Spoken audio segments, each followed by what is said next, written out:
superabundante graça. Amém, irmãos? Que uma super e abundante graça repouse sobre nós nesses dias, porque é ela que nos mantém de pé e firmes para vencer os dias maus. Então, nesse dia, independente da sua luta, do seu problema, da sua adversidade, lembre que o nosso Pai derramou sobre nós um favor imerecido para que nós possamos vencer esse mundo. Aqui a gente vai ter aflição, mas Ele venceu o mundo, nós também vamos vencer com a força sobrenatural que vem do céu. Então, no dia de hoje, irmãos, continuando, a nossa série de santificação do nome do Senhor, porque esse é o desejo do nosso coração. Honrar Ele e colocar Ele, Jesus, acima de tudo e de todos. Jesus não é mais um homem, Ele é o Deus sobrenatural e poderoso que veio para nos salvar. Então eu gostaria que os irmãos, se você não puder agora, mas quando você puder, abrir a sua Bíblia no livro de 2 Coríntios. Quando Paulo escreve para a cidade de Corinto, aquela cidade que vivia na prática do pecado, ele exorta aquele povo a andar de forma diferente. E aí, no capítulo 6 de 2 Coríntios, a partir do versículo 14, Paulo diz: não se ponha em julgo desigual com o descrente, pois o que tem em comum a justiça e a maldade? Ou que comunhão pode ter a luz com as trevas? Que harmonia entre Cristo e Belial? Que há de comum entre o crente e o descrente? Que acordo há entre o templo de Deus e os ídolos? Pois somos santuários do Deus vivo. Como disse Deus, habitarei com eles, e entre eles andarei. Serei o seu Deus, e eles serão o meu povo. Portanto, sai do meio deles e separem-se, diz o Senhor.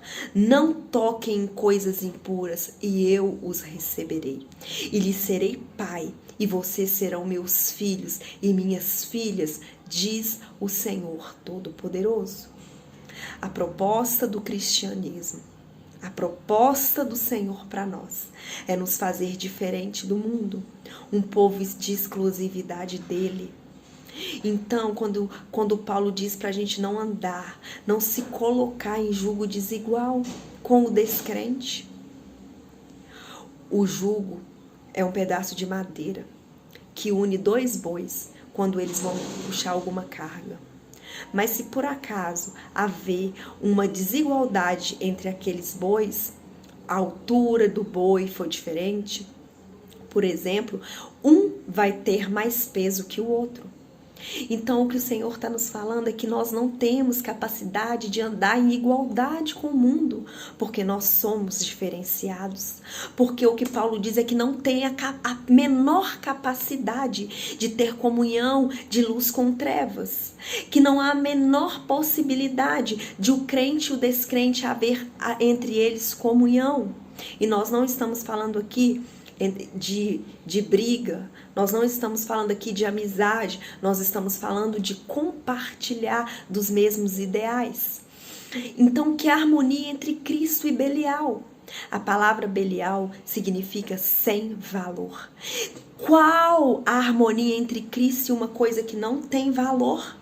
Belial também é um demônio da mitologia.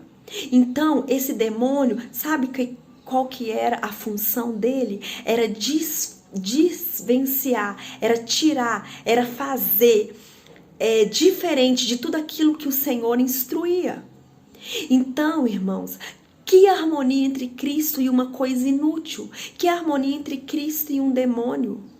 O Natal é algo inútil para Cristo. Sabe por quê? Porque ele não promove salvação. E ele morreu e padeceu em uma cruz para nos dar salvação. Ele nasceu. Era o início da promessa. Quando ele nasceu, era o início da missão. Quando ele morreu, ele cumpriu. E ele só executou a missão quando ele disse: está consumado. E quando foi consumado, ele nos proporcionou a salvação. Porque ele viveu 33 anos, quando ele nasceu era o início. Só quando ele completou que nos propôs e nos promoveu a salvação. Então, irmãos, é inútil nós ficarmos promovendo o nascimento se o que traz salvação é a cruz. É o está consumado. Quando ele nasceu, tudo tão espiritual. E aí o céu louvou a ele. Os pastores louvaram a ele. Os magos louvaram a ele. No espiritual. Aquela estrela, ela estava brilhando no céu. Mas todo mundo estava insensível ao que estava acontecendo no céu, porque estavam muito preocupados com as suas vidas terrenas. Apenas alguns magos no Oriente que estavam sensíveis ao que o céu estava propondo para eles, que estava mostrando o que estava acontecendo. Hoje nós vemos uma igreja insensível que não está prestando atenção no que o céu está mostrando. Então aqueles magos estavam no espírito, foi por isso que eles foram adorar ao Senhor. Os pastores, os anjos desceram e frente a frente revelaram para eles, porque só adora Jesus de verdade quem tem revelação. Revelação pessoal foi que aqueles pastores tiveram. Você está tendo revelação pessoal de como e onde se deve adorar a Deus? Ou você está na multidão? Porque os escribas e os fariseus estavam no templo, fazendo as suas orações repetitivas, decorando a Torá. Estavam ali na sua falsa santidade, sepulcros caiados, dentro de templos insensíveis ao que o céu estava revelando. Mas os anjos aparecem aqueles humildes pastores. Não eram doutores da lei, não estavam nos maiores templos de Jerusalém. Eles estavam no campo pastoreando. E os anjos aparecem a eles e declaram a eles o grandioso acontecimento que estava acontecendo. E eles vão adorar o Filho de Deus. Eles vão adorar Jesus em espírito. A igreja está insensível para que o céu tenha te mostrado qual a maneira onde você deve adorar o Senhor. E ai do céu falar que você tem que adorar de conformidade àquilo que foi te ensinado. Ai do céu falar que você nasceu aprendendo uma coisa e está errado. A tradição da sua família e das gerações que te ensinou está errado. O céu quer te demonstrar que a estrela está brilhando. E agora ela repousa sobre a cruz. E quando nós voltamos para a cruz, nós conseguimos falar sobre salvação. Quando nós voltamos para a cruz, nós podemos dizer: o plano foi concluído, foi consumado.